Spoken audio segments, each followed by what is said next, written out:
My name is Teto Mugaitobi. I was given a task, but umthwalo wejogo. So the leaders appointed me as the president of Progressive Forces, and yeah, that's who I am. National Strategic Organizer of the Movement Progressive Forces of South Africa. Thank you so much. We are here because of the matter of the former president of Zambia, Mr.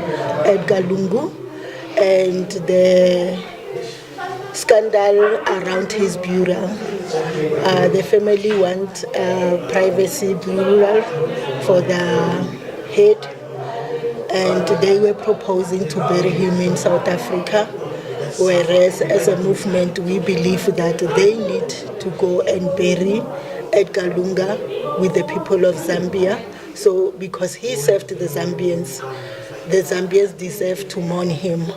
And we also want the family of Mr. Lungu to also go and clear their names with the Zambians, so that when they come and decide to relocate in South Africa, they do so because it's the right thing to do, and our country not being used as a hiding place for the allies of the continent. Thank you so much. You highlighted how the manner in which he arrived here and even his movement were not clearly monitored. Can you just share with the viewers?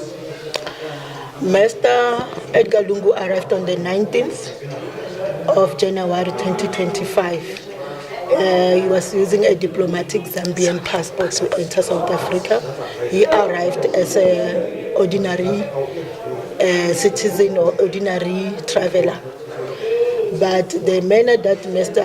Lungu used, instead of him going to the proper channels to go out, he went into the departure where he was picked there. By this Q7? By the Q7, the blue Q7. But in the media, the family claims he was picked by a taxi. Then the question that we have as a movement, why was he picked up at the departure terminal? That is one of the highlights that raises the eyebrows. The second one is, since he arrived, according to our sources, that passport that he used to come in, it didn't move. But Mr. Lungu has been moving in and out of the country within that period. He went to Uganda, he went to Zimbabwe. But in the movement system of the country, that Zambian diplomatic passport was not going out and coming in. So we want to know, was this deliberate movement in conjunction with our government departments? Were they aware? Because there's no way I as a South African can move and my fingerprint is not detected in any of the plots. So why was he able to go out on different names to those countries? What is exactly happening? And when we dig deeper, given the cases that we have now picked in Zambia, that the former president's family have to account for, we believe now that the funeral to be taken place in South Africa, privacy, as the First Lady have said into the media, it has nothing to do with privacy. It has everything to do with them trying not to go back to Zambia and account to the Zambians. We are not fighting the Lungus. We want all the continental leaders to understand that whenever they loot from the people. We want the leaders of the continent to understand that if they loot, they should know, as long as Progressive Forces is still in South Africa, if we get hold of that information, we will put it out there for the people to know And we will follow the story until we get to the bottom of what is really happening, because we don't believe that our country should be used as a haven for people who are looting from fellow Africans. They can loot and go to the West, we won't mind, but don't come and hide in South Africa. Thank you so much, Ausi. You highlighted that Mr. Lungu was moving allegedly with another identity. And you also, in your statement, one of you highlighted that Mr. Lungu was admitted at Clinic in Pretoria with another name. Yes. Can you just share with the viewers? Yes, Mr. Lungu was admitted. He was actually using 2 private hospitals, one in Joburg. I just forgot what is the name of that hospital. And then, but he was a frequent patient in Mediclinic. It's where he passed at.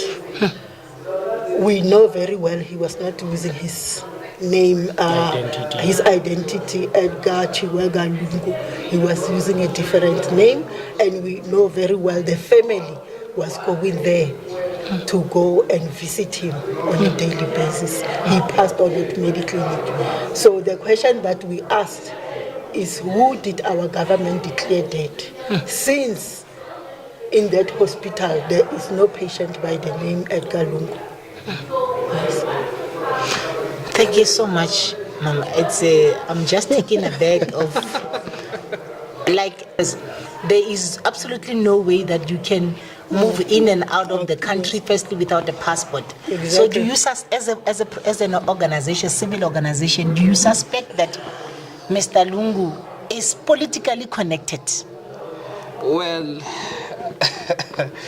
as a president, you have the African Union, heads of states, engagements, visits, and so forth. So it is possible that our former president from Zambia, Edgar Chagwa Lungu, has deep ties into the country. These are just speculations, because in his tenure, allegedly again, there was 260 million that was brought into this country, in euros, that was brought into this country in his tenure. So we need to understand, why would a former president behave in this manner of coming into a country and then there's difficulty of taking him back home.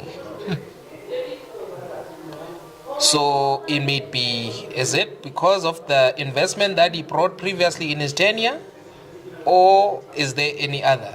So it's very much possible. We just here and there, but yeah, as a movement, we will try by all means to get the truth into this. Yes. Okay. In closing, as a movement, what are you promising to the South African, specifically with the matter as a civil organization? What are we promising as a movement is that Edgar Chagwa Lungu will not be buried in South Africa. That will never happen. My colleague has been emphasizing this, that the land is very important to us. We are still doing land claims till this day. Our signage and pinpointing of our ancestral history is through the land.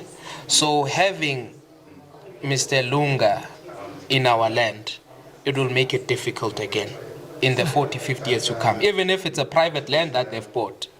But we would not allow that. He needs to go into his ancestral land. It will never happen. We stand with it. Thank you. Thank you so much. You have heard the leaders of progressive forces of South Africa saying that the president of Zambia will not be buried in South Africa.